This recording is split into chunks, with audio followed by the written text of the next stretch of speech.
អ្នកជំនួញរដ្ឋល្បាញរបស់ចិនអ្នកអុកញ៉ាចិនស៊ីនិងបពុ2នាក់ទៀតត្រូវបានសមត្ថកិច្ចកម្ពុជាចាប់ខ្លួននិងបញ្ជូនទៅប្រទេសចិនសេចក្តីប្រកាសព័ត៌មានក្រសួងមហាផ្ទៃនៃព្រះរាជាណាចក្រកម្ពុជាសូមជម្រាបជូនសាធារណជន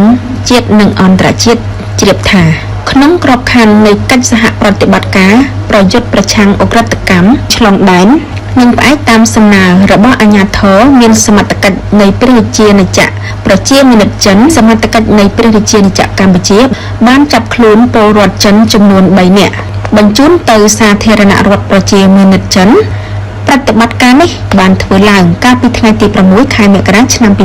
2026បន្ទាប់ពីសមត្ថកិច្ចនៃព្រះរាជាណាចក្រកម្ពុជានិងសមត្ថកិច្ចនៃសាធារណរដ្ឋប្រជាមានិតចិនបានសហការស៊ើបអង្កេតរួមគ្នាអស់រយៈពេលជាច្រើនខែ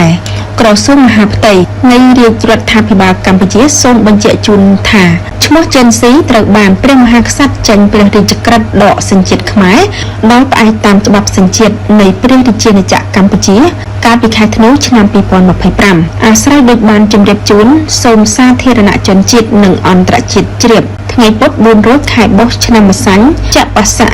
គ្រិស្តសករាជ2569រាជធានីភ្នំពេញថ្ងៃទី7ខែមករាឆ្នាំ